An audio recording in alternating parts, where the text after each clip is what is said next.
Hello students. आज हम पढ़ेंगे एसिड बेसिस एंड सॉल्ट्स। हम इस चैप्टर को 2 लेक्चर में कवर करेंगे। This is lecture 1। हम इस लेक्चर में 5 टॉपिक्स कवर करेंगे। पहला टॉपिक होगा हमारा इंडिकेटर्स, दूसरा होगा प्रॉपर्टीज़ ऑफ एसिड, थर्ड होगा properties of bases, fourth topic होगा हमारा what is common between acid and bases, and last topic will be neutralization reaction. आइए स्टार्ट करते हैं। पहला टॉपिक हमारा इंडिकेटर्स। इंडिकेटर्स हैं क्या? इंडिकेटर्स वो सब्सटेंसेस हैं जो हमें बताते हैं कि जो हमने सब्सटेंस टेस्ट किया है वो एसिडिक है या बेसिक है। इंडिकेटर्स ब्रॉडली 4 टाइप्स के होते हैं। पहला लिटमस पेपर, दूसरा फिनोप्थलीन, तीसरा methyl orange and last olfactory indicators. आइए पढ़ते हैं। पहला लिटमस पेपर। लिटमस पेपर की 2 कैटेगरी होती हैं, एक ब्लू लिटमस पेपर, दूसरा रेड लिटमस पेपर। जब हम ब्लू लिटमस पेपर को एसिडिक सॉल्यूशन में डालते हैं तो वो रेड टर्न होता है, और जब हम रेड लिटमस पेपर को बेसिक सॉल्यूशन में डालते हैं तब वो ब्लू टर्न होता है। न्यूट्रल सॉल्यूशन में लिटमस पेपर का कलर पर्पल होता है। आइए बात करते हैं फिनोप्थलीन के बारे में। ये एक पिंक कलर का सॉल्यूशन होता है, जैसे कि आप फोटो में देख सकते हैं। जब हम इसको एसिडिक सॉल्यूशन में डालते हैं तब ये कलरलेस चेंज होता है। जब हम इसको बेस में डालते हैं तब ये पिंक होता है, और जब हम इसको न्यूट्रल में डालते हैं तब ये कलरलेस होता है। आइए बात करते हैं मिथाइल ऑरेंज के बारे में। जो मिथाइल ऑरेंज है ये एक पाउडर लाइक सब्सटेंस होता है। एसिडिक नेचर में ये रेड टर्न होता है, बेस नेचर में ये येलो टर्न होता है, और जब हमारा सॉल्यूशन न्यूट्रल होता है तब ये ऑरेंज रहता है। आइए बात करते हैं ऑल्फैक्टरी इंडिकेटर्स के बारे में। ऑल्फैक्टरी इंडिकेटर्स वो इंडिकेटर्स होते हैं जो स्मेल से बताते हैं कि जो हमारा सब्सटेंस जो हमने टेस्ट किया है वो एसिडिक है या बेसिक है, जैसे कि अनियन, वनीला, क्लोव ऑयल। आप इस फोटो में जो देखते हैं ये क्लोव ऑयल है। आइए फ्रेंड्स, अब हम स्टडी करते हैं एसिड्स की प्रॉपर्टीज़। पहले बात करेंगे हम फिज़िकल प्रॉपर्टीज़ के बारे में। जब हम एसिड सुनते हैं हमारे दिमाग में वैसे ही एक साइन आता है डेंजर। इसलिए जब हम इसको टेस्ट करते हैं तब ये टेस्ट में सॉर होता है, पर डेंजर है क्योंकि हम अगर इसको टेस्ट करेंगे हमारी डेथ हो सकती है, हमें डिजीज़ कॉज हो सकते हैं। जब हम एसिड को वाटर में डिज़ोल्व करते हैं तब H पॉजिटिव आयंस रिलीज होते हैं।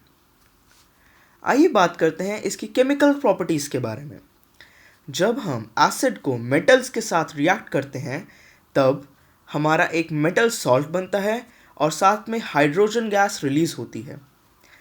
फॉर एग्जाम्पल, जब हम मैग्नीशियम के साथ हाइड्रोक्लोरिक एसिड रिएक्ट करते हैं तब MgCl2 मैग्नीशियम क्लोराइड और साथ में हाइड्रोजन गैस की एवोल्यूशन होती है।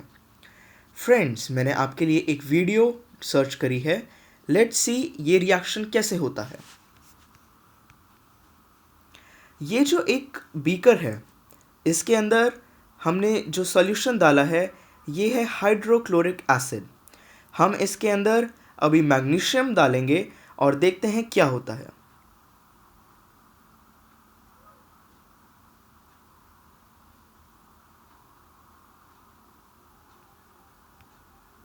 स्टूडेंट्स, जैसा कि आपने देखा कि जब हमने इसके अंदर मैग्नीशियम डाला उसी वक्त एक बहुत ज़्यादा एफरवेसेंस हुई।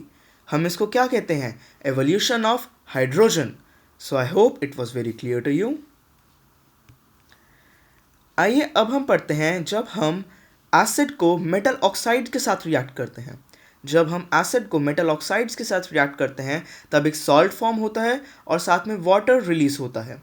For example, CaO calcium oxide के साथ जब हम हाइड्रोक्लोरिक एसिड को रिएक्ट करते हैं तब कैल्शियम क्लोराइड और H2O रिलीज होता है। जब हम एसिड को मेटल कार्बोनेट्स या मेटल हाइड्रोजन कार्बोनेट्स के साथ रिएक्ट करते हैं तो एक सॉल्ट, वाटर और कार्बन डाइऑक्साइड रिलीज होती है। फॉर एग्जाम्पल, जब हम CaCO3 के साथ हाइड्रोक्लोरिक एसिड रिएक्ट करते हैं तब कैल्शियम क्लोराइड, वाटर और कार्बन डाइऑक्साइड गैस रिलीज होती है। आइए अब हम बात करते हैं स्ट्रॉन्ग एंड वीक एसिड्स की। हमें कैसे पता लगता है कि ये जो हमारा एसिड है ये स्ट्रॉन्ग है या वीक है?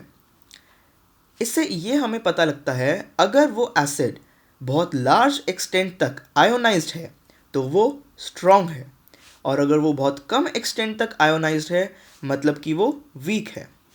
So I hope you got it. आइए फ्रेंड्स, अब हम बात करते हैं बेसिस की प्रॉपर्टीज़ की। बेसिस की फिजिकल प्रॉपर्टीज़। जो बेस होता है वो टेस्ट करने पर थोड़ा बेटर होता है। अगर हम उसको हाथ लगाएं तो वो थोड़ा सोपी होता है।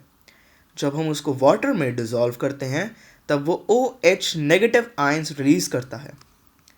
आइए अब हम बात करते हैं इसकी केमिकल प्रॉपर्टीज़ के बारे में। जब हम किसी मेटल को बेस के साथ रिएक्ट करते हैं तो एक सॉल्ट फॉर्म होता है और हाइड्रोजन गैस रिलीज होती है। फॉर एग्जाम्पल जिंक जो कि मेटल है, अगर हम इसको NaOH के साथ रिएक्ट करें तो Na2ZnO2 ये सॉल्ट बनता है और साथ में हाइड्रोजन गैस रिलीज होती है। हम जिंक की जगह और भी कई मेटल्स ले सकते हैं जैसे कि एल्यूमिनियम, आयरन एट्सेट्रा। आइए, मैंने आपके लिए एक वीडियो सर्च करी है। हम इस वीडियो में देखते हैं कि जब एल्यूमिनियम को हम NaOH के साथ रिएक्ट करते हैं तब क्या होता है। आइए, ये इस कंटेनर में हमने अपने एल्यूमिनियम के कुछ ग्रैन्यूल्स डाले हैं। अब हम इसके अंदर डालते हैं और देखते हैं कि क्या होता है।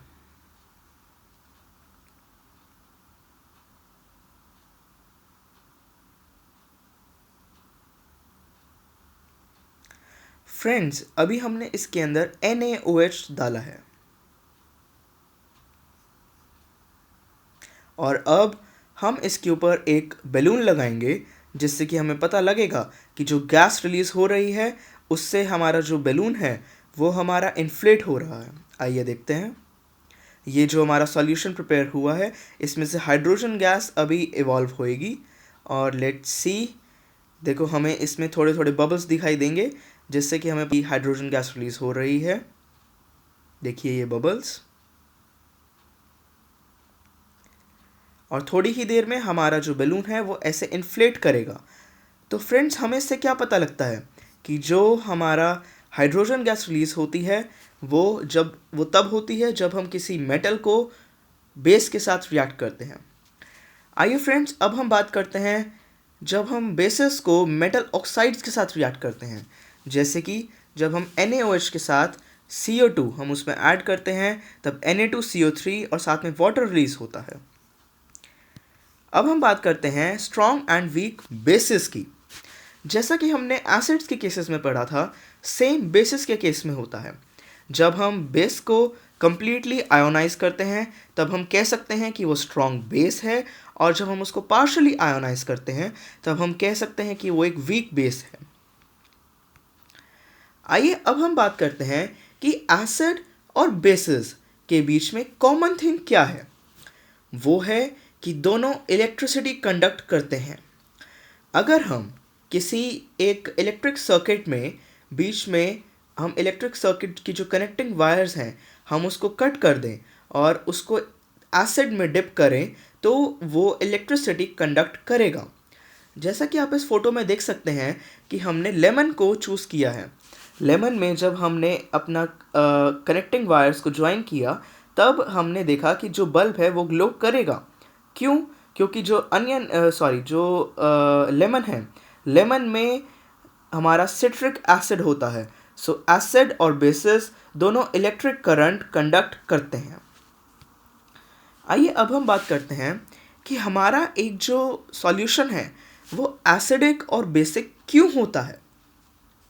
एक्चुअली फ्रेंड्स, होता क्या है, जब हम किसी भी सब्सटेंस को वाटर के अंदर डिज़ोल्व करते हैं तब हमें पता लगता है कि वो एसिड है या बेस है अगर वो H पॉजिटिव या OH नेगेटिव आयंस रिलीज़ करेगा। अगर वो H पॉजिटिव आयंस रिलीज़ करेगा तो हम कंसिडर करेंगे कि जो हमारा सॉल्यूशन है वो एसिडिक है। अगर वो OH नेगेटिव आयंस रिलीज़ करेगा तो हम कंसिडर करेंगे कि हमारा सॉल्यूशन बेसिक है। आइए फ्रेंड्स, अब हम इस लेक्चर के लास्ट टॉपिक को कवर करते हैं, वो है हमारा न्यूट्रलाइजेशन रिएक्शन। न्यूट्रलाइजेशन रिएक्शन वो रिएक्शन होता है जिसमें हम एसिड और बेस को रिएक्ट करते हैं। जब हम एसिड और बेस को रिएक्ट करते हैं तब हमारा सॉल्ट फॉर्म होता है और साथ में वाटर रिलीज होता है। आइए पढ़ते हैं। हमने यहाँ पे एसिड लिया है हाइड्रोक्लोरिक एसिड और बेस लिया है सोडियम हाइड्रोजन ऑक्साइड। जब हम HCl और NaOH को हम रिएक्ट करते हैं तब हमारा सॉल्ट बनता है और वाटर रिलीज होता है। सॉल्ट हमारा बनता है Na। जब Cl के साथ कंबाइन होता है तब हमारा NaCl सॉल्ट बनता है। और जब एक हाइड्रोजन एटम एक OH नेगेटिव आयन के साथ कंबाइन करता है तब वो वाटर फॉर्म करता है। So I hope it was clear to you friends. Next lecture में हम बात करेंगे सॉल्ट्स के बारे में, सॉल्ट्स के अलग टाइप्स के बारे में, washing soda, baking soda, bleaching powder के बारे में और प्लास्टर ऑफ पेरिस के बारे में और पीएच पेपर और उसकी इंपॉर्टेंस के बारे में। So please watch. Have a nice day.